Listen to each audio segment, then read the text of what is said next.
இன்னைக்கு நம்ம பார்க்கக்கூடிய பதிவு என்னன்னு பார்த்தீங்கன்னா, பெருங்காமநல்லூர் படுகொலை. அதாவது பெருங்காமநல்லூர் படுகொலை அப்படிங்கிறது தென்னிந்தியாவில் தமிழ்நாட்டின் மதுரை மாவட்டத்தில் உள்ள பேரையூர் வட்டத்துக்குரிய சேடப்பட்டி ஊராட்சி ஒன்றியத்துக்குட்பட்ட ஒரு கிராமம்தான் பெருங்காமநல்லூர் என்ற இடம்.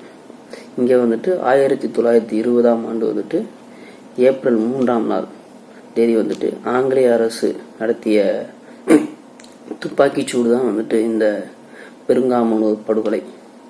இதில் மாயாக்கால் அப்படிங்கிற ஒரு பெண்ணும் அவங்கள சேர்த்து மொத்தம் 17 பேர் இங்கே சுட்டு கொல்லப்பட்டார்கள். அதனுடைய பின்னணி என்ன அப்படிங்கிறத இந்த பதிவில் நாம இப்போ பார்ப்போம். ஜாலியன் வாலாபாக் படுகொலை அப்படிங்கிற பத்தி தெரியாதவங்க யாரும் இருக்க மாட்டாங்க. அதே தான் தென்னக ஜாலியன் வாலாபாக் படுகொலை என்று அழைக்கப்படக்கூடிய இந்த மதுரை மாவட்டம் பெருங்காமநல்லூர் நடத்திய துப்பாக்கிச்சூடை குறிப்பிடுவாங்க. ஏன் இந்த பெருங்காமநல்லூர்ல இந்த ஒரு துப்பாக்கிச்சூடு நடைபெற்றுச்சுன்னா, தமிழகத்துல ஒரு குறிப்பிட்ட பிரிவினர் ஒரு 108 ஜாதியினரை குற்றப்பரம்பரை அப்படின்னு முத்திர குத்தி கைரேகை சட்டம் கொண்டு வந்தாங்க. அதை எதிர்த்து நடத்தப்பட்ட போராட்டம் தான் பெருங்காமநல்லூர் போராட்டம். அப்போது இருந்த மதுரை மாவட்ட உரிமையியல் அப்புறம் நீதிபதி அவர்கள் இந்த குற்றப்பரம்பரையில கள்ளர்கள் அவர்களை முதல்ல ஆரம்பிச்சு விடுறாங்க. இதுல கள்ளர் மக்கள் தொகை ஒரு 60,000 பேரை அவங்க அறிவிக்கிறாங்க. ஆனா அந்த 60,000 பேர்த்துல 3,000 பேர் தான் அந்த கைரேகை சட்டத்துக்கு ஒப்புக்கொண்டு அதுக்கு அவங்களோட இதுக்கு அடிபணிகிறாங்க. ஆனா மிச்சமுள்ள மக்கள் அதை எதிர்த்து குரல் கொடுக்கணும் அப்படின்னு முடிவெடுக்கிறாங்க. இதுல எல்லா கள்ளர் சமுதாய மக்களும் அவங்களோட பெயரை குற்றப்பரம்பரை கொண்டு வரணும் அப்படின்னு அவங்களுடைய உத்தரவாக பிறப்பிக்கிறாங்க. ஆனா அதுக்கு அவர்கள் அடிபணிய மறுக்கிறாங்க.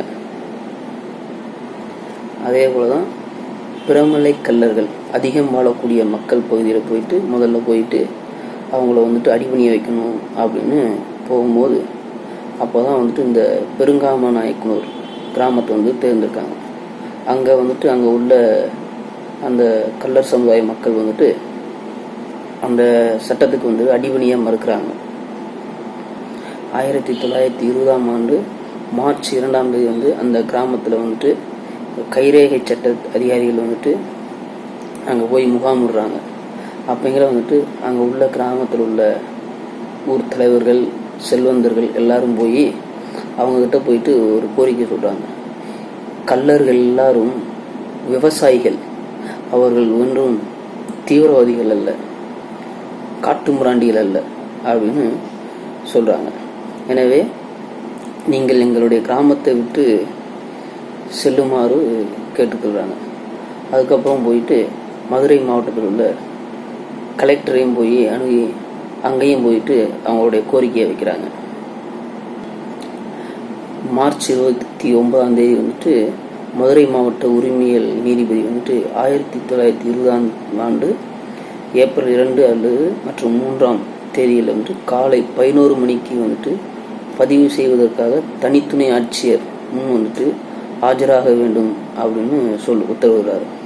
இதுல ஏப்ரல் 1 தேதி பெருங்காமநல்லூர் மற்றும் பிற ஜாதியினரைச்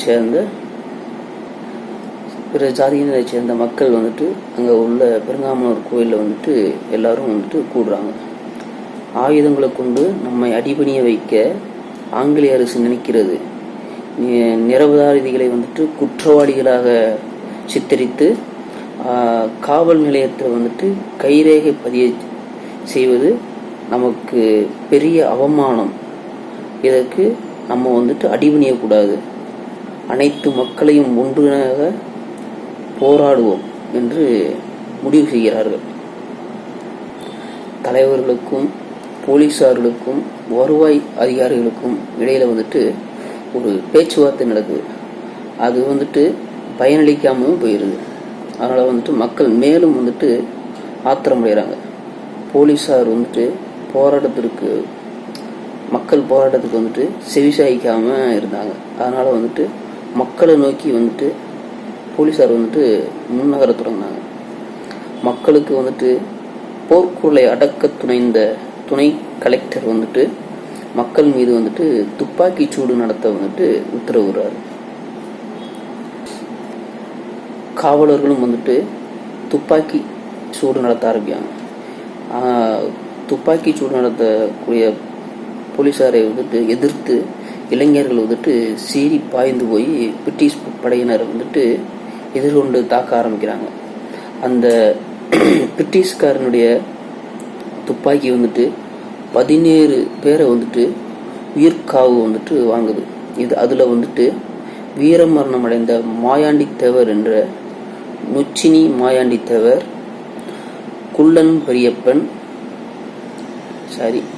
பெரிய கருப்பன், விருமாண்டி தேவர், சிவன் காளை தேவர், பெரியாண்டி தேவர், ஓவாயன் என்ற முத்துக்கருப்பன், மோளை சின்னத்தேவர், மாயாண்டி தேவர், முனியாண்டி என்ற மாயாண்டி தேவர், உடையார் தேவர், சின்ன மாயத்தேவர், பெரிய கருப்பத்தேவர், வீரத்தேவர், முத்தையா தேவர்,